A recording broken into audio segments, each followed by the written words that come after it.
Go ahead, caller. How you doing, Mr. Adams? I'm blessed by God. Thank you for last week having me on your show. Yes. Definitely an experience for my daughter to be in the studio. Yes. I'm glad that you brought in the mayor, brought him in down to the studio. Yeah. And he's talking about my favorite topic, which he knows that I've asked about, showing me the money. Okay. What I would like the mayor to talk about is this money that Cleveland Clinic, according to the State of the City address, was $20 million or $8 million. We can't quite figure it out because it has never come through council. And I'm wondering why council, he says he wants to work with council, but there has to be more than the one hand holding this kind of money, because the interest alone on millions that he's talking about, daily interest, is tremendous. And our city was founded with a lot of rich people, and they set up the city rules and regulations. Our charter was set up because those people were giving money to the city, and it was set up so that there couldn't be any problems. And in this case, I'm wondering why the city council wasn't brought into this. And also, since we're talking about banks, I'm sitting here, I'm sitting downtown and looking at federal regulations on that kind of money. Seems like there's a lot of regulations on that money that the bank wouldn't have just done a thing of trying to call you and couldn't get through to you, wrong number kind of thing. There's more to that than what's being said.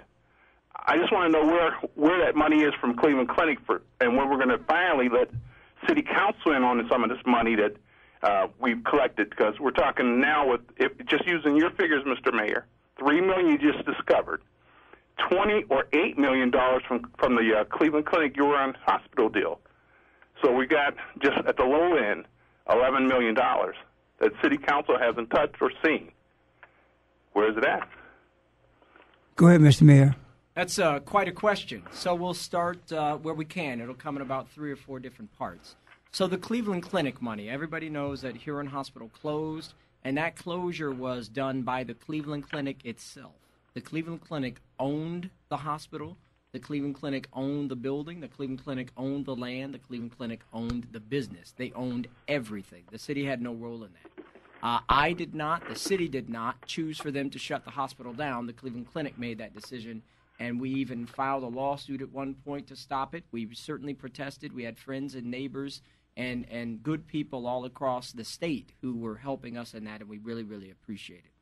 But lo and behold, the efforts to keep the hospital from closing were not successful. And when we realized that they weren't successful as a city, we sat down with the Cleveland Clinic, who was a very willing partner, to discuss how the clinic might be able to assist in softening the blow to a community that relied on that hospital for many, many, many, many things.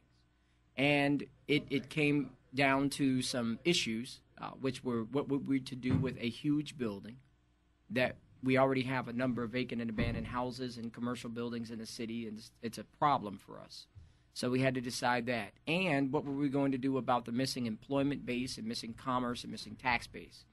So with those issues, we decided that the building would be demolished. The Cleveland Clinic demolished the building.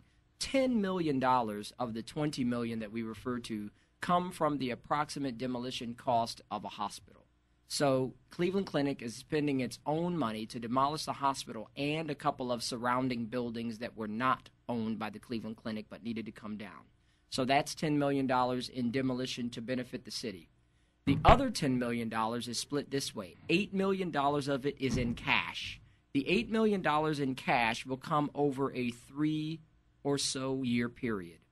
In 2011, we received the first installment of $3 million of that $8 million. So there's about $5 million left, and that's going to come over the next few years. The $2 million, the difference between $8 million and $10 million in cash, the remaining $2 million, is in kind. It includes the property that is coming back to the city once the building is demolished and everything is EPA clean, and a couple of other service-related things that the Cleveland Clinic is providing to the city. Outside of that $20 million, the Cleveland Clinic is now also printing a newsletter free of charge for the city. They built the $25 million Stephanie Tubbs Jones Medical Clinic that provides a number of things, including dialysis care and preventive medicine. So we did lose a hospital. It was the Cleveland Clinic's decision to close it, and solely the Cleveland Clinic's decision. And this money now, this $3.2 million that we have discovered, it again was from a bond issue. We should have received it in 2006. It is in the city's main account. I can provide you, if you would like to call me on Wednesday.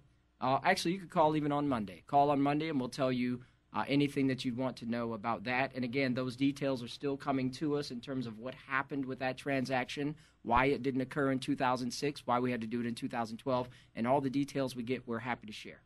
Mr. Mayor, you're saying that money's in the bank now. Is that correct? The $3.2 million is in the bank. The 3-point-something that was received from the Cleveland Clinic, that actually was received in 2011. That money was received into the city's general fund. It was received in late December, and it was included with the 2011 expenses. It's included in the 2011 year-end close report. Okay.